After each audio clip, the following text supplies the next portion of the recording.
Bismillahirrahmanirrahim. Wal maqalatu salisatu asarata. Ieu maqalah anu ka-13.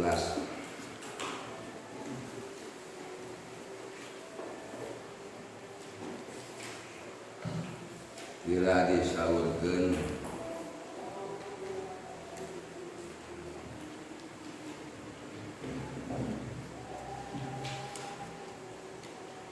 kumayaran jeuna al-arif jalmi anu pinter as-sanai anu al-arif busana anu pinter dina ngalemna muji ayat tegas semah muradun qadra hajati minad dunya muradun dikarepkeun al-arifu anu paham anu ma'rifat billahi ka Allah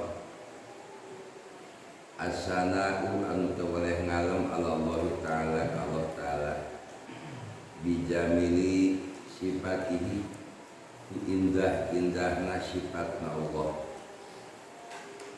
wa hum ay aranjeunna az-zahidu nyata jami anu zuhud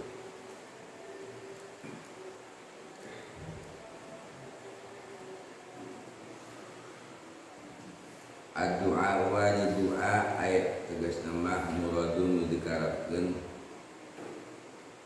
al-maulidu anizaidi ala qadil hajati al-maulidu anu ngabalir anu ta'arud anu nyimpang anizaidi tina tambahna ala qadil hajati tina kadar bubutuh mina dunya tina urusan dunya biqalbihi kalawan dina manahna adu'au dina ngadu'a bahwa anjeunna atadarra'u handap asar ilallahi ta'ala ka Allah ta'ala bisuali kalawan nyuhunkeun ma indahu naon wae disagedengeun anjeunna minal khawari tina kahalusan li'annahum karena satemen aranjeuna al-arifu rabbah anu kenal ka Allah subhanahu wa ta'ala la sawaba wala jannah la sawaba tengenta pahala tengenta ganjaran ka Allah wala jannah oge tengenta surga ka Allah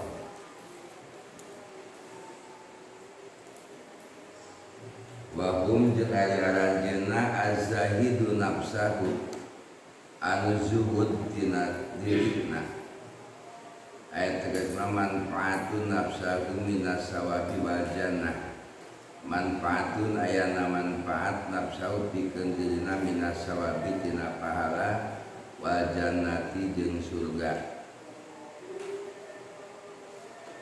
papuriko jeung bisa dibedakeun maka bisa dibedakeun baina man hamatahul khaul wa man hamatahul asudur man hamatahu jama anu ngabogaan harapan cita-cita al-hura kana bidadari waman jeung jama-jama hamatahu anu ngabogaan harapanana cita-citana rob as-sutur diangkatna pirang-pirang ka tutup air jadi rob makalah muka 13 ieu neitakeun az-zuhud jami'an zuhud nu kasebutkeun zuhud tina dunya teu hayang leuwih tina bubutuh jadi zaman zuhud dunya teh lain teu butuh pisan dunya ngan teu hayang leuwih tina naon dibutuhkeun membutuhna ukur 1 jutanya 1 juta yang lebih di 1 juta.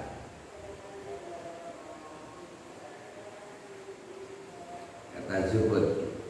Jadi zuhud lain berarti terbutuh pisan, tapi terakus. Jadi nuri urusan dunia teh sakabutuh manehna we naon dibutuhkeun ukur. Ta zaman zuhud akhirat, zaman zuhud akhirat mah teu butuh pahala, teu butuh surga. Mutlak we ibadah mengenal Allah, al-arifur rabbah. Jadi hanya ibadah teu mengenal Allah, teu harapan, teu mengharapkan pahala, teu mengharapkan surga. Itu mah urusan Allah.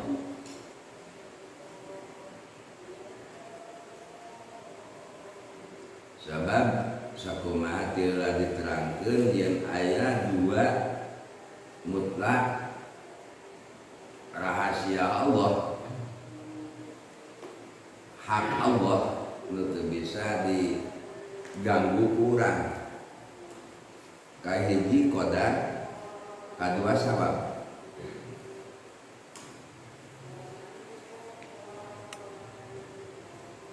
Qadar itu mutlak milik Allah, tidak boleh kita menyesali qadar.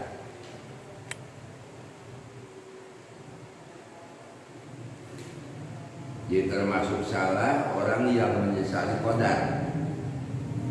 Nah, takdir teu mikir, qadar teu mikir, itu salah. Karena qadar itu mutlak hak Allah. Dan hanya Allah lah yang tahu terhadap qadar. Jadi kita tidak boleh menyesali qadar.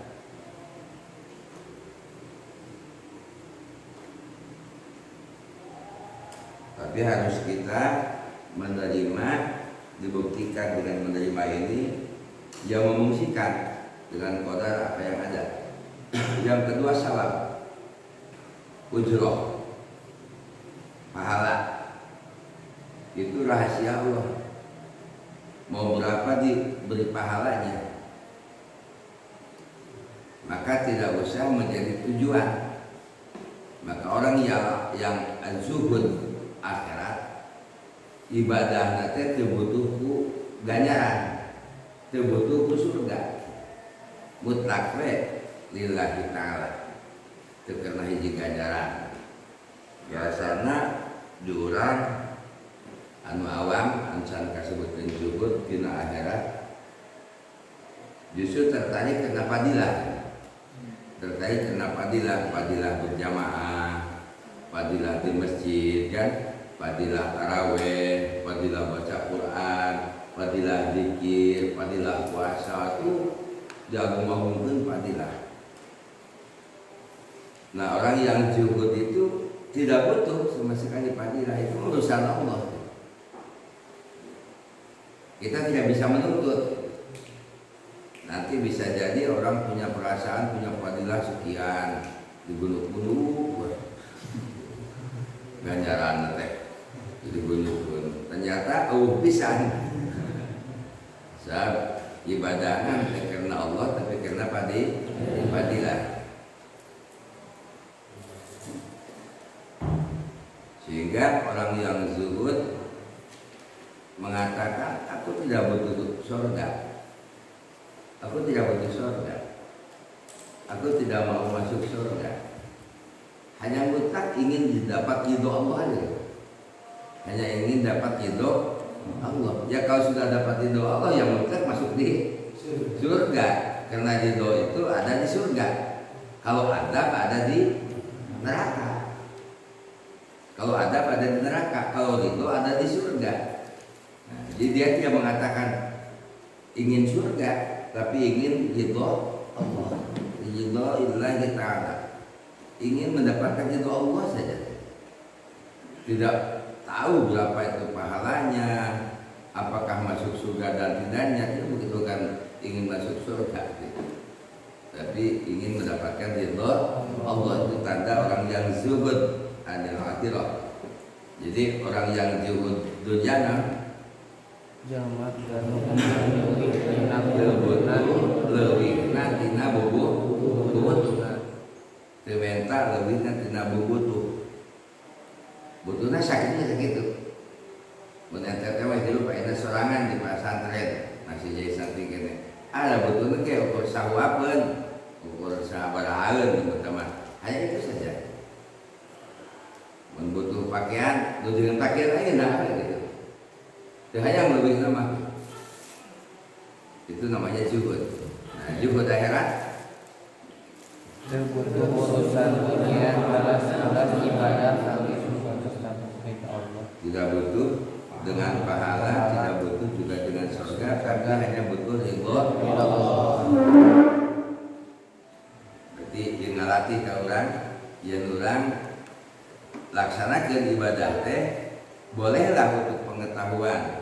Fadilah orang berpuasa, fadilah orang bersedekah, geunya fadilah orang yang zikir, fadilah orang yang tarawih, boleh untuk mengetahui, tapi jangan jadi tujuan. Jangan jadi tujuan. Tujuan kita mutlak mencari ridho Allah. Apa saja kita lakukan itu ridho Allah. Termasuk Anda nanti menikah mencari ridho Allah. Berusaha apapun mencari ridho Allah, sholat mencari ridho Allah, tidak ada duanya, hanya satu saja, mencari ridho Allah, ridho lillahi ta'ala. Insyaallah. Itu makalah yang ke-13. Wal maqalatu rabi'atu asyarata. Makalah anu ka-14 an badil hukama di sebagian ahli ma'rifat, ahli hukama. Ayat tegas nama atibaul qulub, para dokter-dokter hati. Wahumul awliya, ajeuna teh para wali. Nah, para wali punya satu julukan sebagai atibaul qulub. Atibaul qulub, para dokter-dokter hati. Dokter-dokter hati.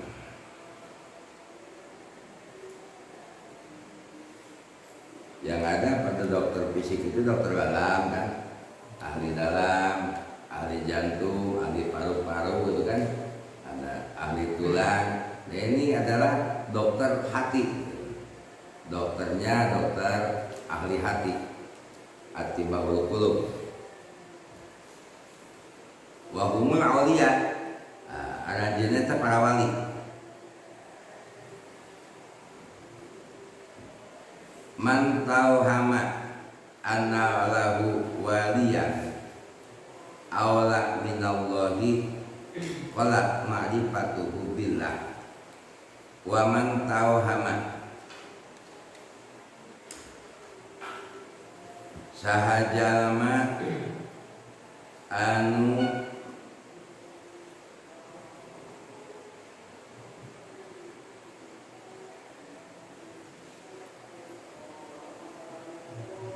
ngaharepkeun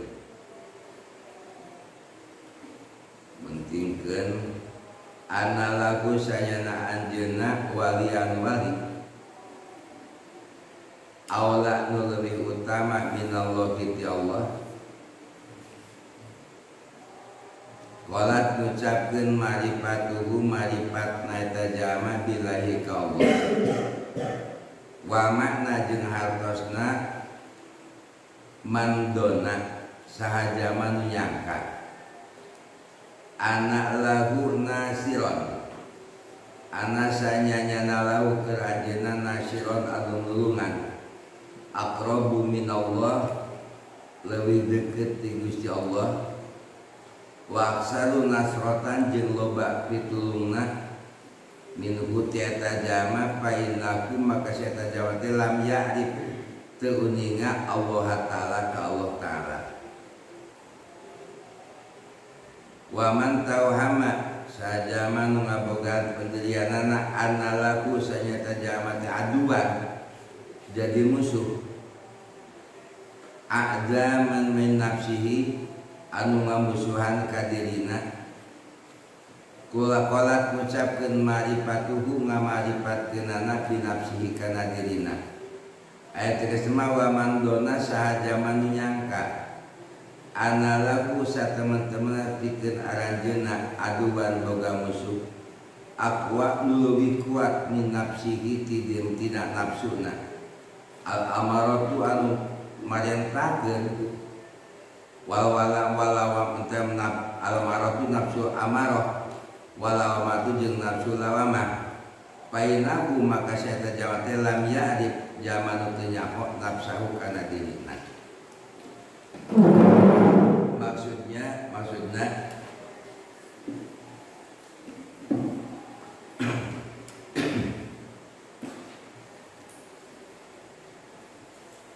orang yang punya pendirian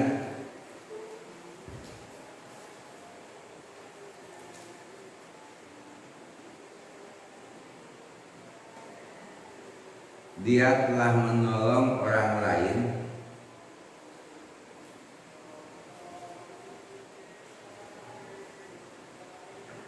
dia telah mampu menolong orang lain atau orang lain ditolong oleh dirinya.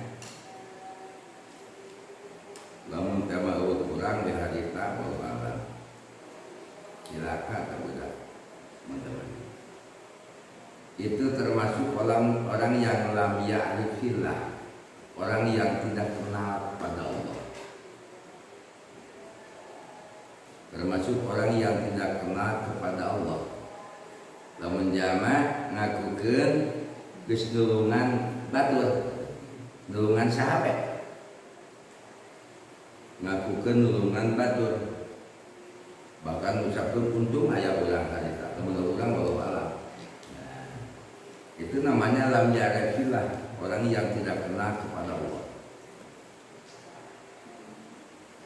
Padahal kita bisa menolong orang lain karena Allah telah menggerakkan.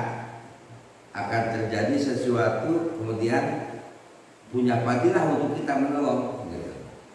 Jadi bukan karena kita, tetapi kita beruntung bisa menolong orang lain. Kita beruntung ditakdirkan Allah bisa menolong orang lain. Fadilah menolongnya cukup besar. Ya bukan karena kita yang menolong, tapi Allah menakdirkan orang itu akan ada pertolongan. Kemudian Allah menakdirkan kita yang menolongnya. Bisa saja Allah menakdirkan orang lain yang menolongnya, bukan kita. Jadi janganlah sampai apabila kita menolong orang lain perasaan kita yang menolong. Kalau perasaan kita yang menolong berarti kita lam ya'rifillah, termasuk orang yang tidak kenal Allah. Karena yang menolong adalah Allah.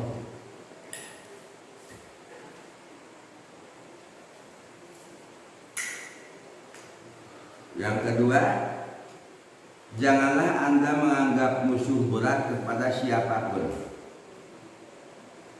Tidak ada musuh yang berat kecuali nafsu yang paling berat. Aduh, masa berat-berat gitu sama ayeuna.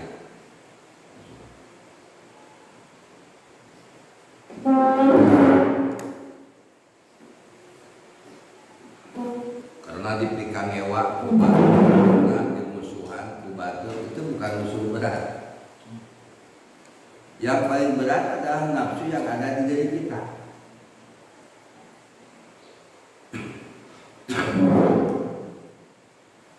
Sehingga ahli mukasyafah menyampaikan orang dibenci orang lain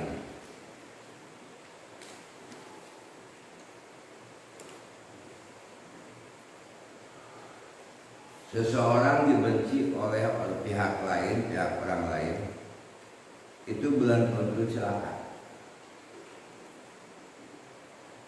Tapi yang paling celaka adalah seseorang membenci orang lain. Membenci orang lain. Jadi berat keneh ngabenci orang lain, tinimbang dibenci oleh orang lain.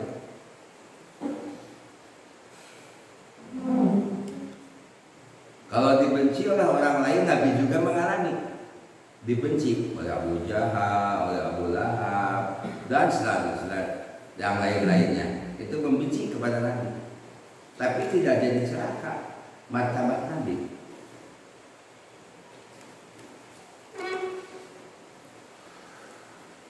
Bahasanya bukan berarti kita tidak usah takut dibenci oleh orang lain, tapi dibenci oleh orang lain dan membenci orang lain itu lebih berat membenci orang lain. Karena orang lain apabila seseorang membenci orang lain dia akan takut. Ngewak kasih anu itu bakal takut pergaulannya. Bakal memberikan satu prayudis yang lain, prasangka yang lain. Itu karena membenci. Tapi kalau orang dibenci itu tidak akan takut. Orang dibenci tidak akan takut, tapi orang membenci orang lain itu mesti akan takut kehidupannya. Aku membenci, dekat demu. Kenapa benci orang lain? Maka kenapa itu? Karena orang yang membenci orang lain adalah telah dikuasai oleh musuh yang terberat. Siapa? Nafsu. Nafsu. Nafsu yang ada pada dirinya. Jadi yang paling berat adalah musuh kita adalah nafsu yang ada pada diri kita. Bukan nafsu orang lain, tapi nafsu yang ada pada diri kita. Itu yang paling berat. Mana? Nafsu yang dua, nafsu amarah dan nafsu lawamah. Kan nafsu itu lebih dari dua, ada nafsu amarah, nafsu lawamah, nafsu mulhamah, nafsu mutmainnah, nafsu radiyah, nafsu mardiyah, nafsu kamaliyah. Ada 7 ya. Ada 7 macam nafsu.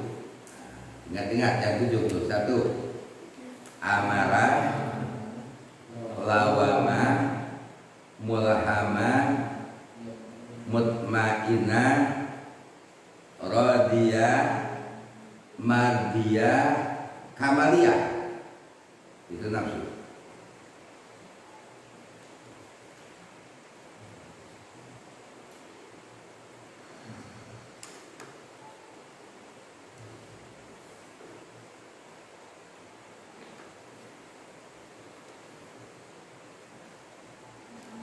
Nafsu amarah jelas, nafsu yang mengajak untuk berbuat jahat.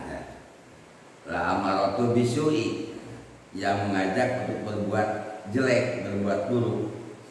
Itu disebut dengan nafsu amarah. Berbuat apa saja, berbuat maksiat, berbuat jahat, itu namanya nafsu amarah. Dia bukan berarti nafsu amarah itu ngamuk. Amarah teh marentah ngajak gitu. Ngadorong digawe kagorengan. Amaratu bisuki. Jadi marentah ngadorong ngarangsang karena berbuat jahat. Itu disebut nafsu amarah. Nafsu lawamah, nafsu yang menjelek, yang membawa dirinya jadi lemah, pesimis, segala macam pesimis terus itu. Di mana saya lokil. Dia sudah jelek, kemudian dia pesimis, itulah namanya. Abdi majelma sakir, abdi majelma bodoh, abdi majelma lawan jelma teu boga. Jaman dikucilkeun, jaman ditakdirkeun ku Allah kieu. Itulah lamah namanya. Jadi tidak akan bersyukur kepada nikmat Allah. Dia sendiri itu nafsunya yang ngomong gitu. Nafsunya. Padahal pernah sampai ada satu ujian di profesor membuat satu riset profesor di New York ya, profesor New York. Kemudian yang membantunya sebagai asistennya adalah dari Indonesia. Nah, membuat risetnya 40 mahasiswa selama 1 bulan. Yang 40 itu 20 dibagi 2. 20. Nah, yang 20 itu yang 20 untuk ngomong pada dirinya yang baik terus. Nah, yang 20 lagi ngomong pada dirinya setiap hari selama 30 menit yang jahat terus ngomong. Kalau ngomong sorangan, galecok sorangan, Nah, dari tak sorangan.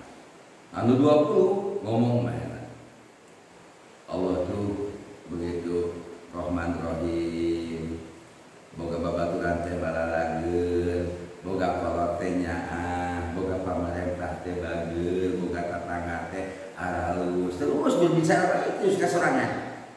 Alhamdulillah mensyukuri terus, gitu mensyukuri berbuat baik. Ngomong kasorangan ngomong teh. Nah tiap malam dia ngomong itu selama setengah jam.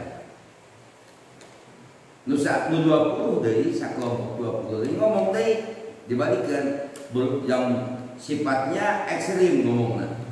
Wah, buka pamarentah teh tolol. Wah, buka babaturan teh carudes. Allah teh pilih kasih. Terus jelek berkata nasi biru teh meuli kieu goreng. Nah, ternyata setelah 1 bulan dilaporkan oleh asisten profesor tadi dari Indonesia, langsung dikirimkan foto-fotonya. Ternyata profesor yang dari New York itu bisa menebak semuanya. Padahal tidak disebutkan. Yang 20 yang memuji dirinya, yang bersyukur, yang 20 lagi yang ekstrim gitu. Ngomong ekstrim. Ternyata profesor bisa menebak semuanya. Ini adalah yang foto orang yang bersyukur, ngomongnya baik selama 1 bulan. Ini foto yang ngomongnya selalu ekstrim gitu tak. 20 kaget. Akhirnya menjelaskan profesor, seseorang akan berubah selama 30 hari. Seseorang akan berubah selama 30 hari. Tampilan wajah akan berubah, tampilan takdir juga akan berubah selama 30 hari. Nah, ternyata dijelaskan bahwa orang yang ngomongnya selalu positif, bersyukur, itu wajahnya ceria, dina fotona. Ceria, kelihatan muda dan lain sebagainya. Nah, orang yang selalu bicara ekstrim itu kelihatan tua. Bukan mah keriput dan lain sebagainya. Goreng patut begitu. Lupa nanti. Itu terbaca oleh profesor. Berarti apa yang ada pada diri kita itu akan merubah kepribadian kita. Akan merubah kepribadian kita setelah 1 bulan. Taruhlah kita coba. Sekarang bulan Ramadan. Taruhlah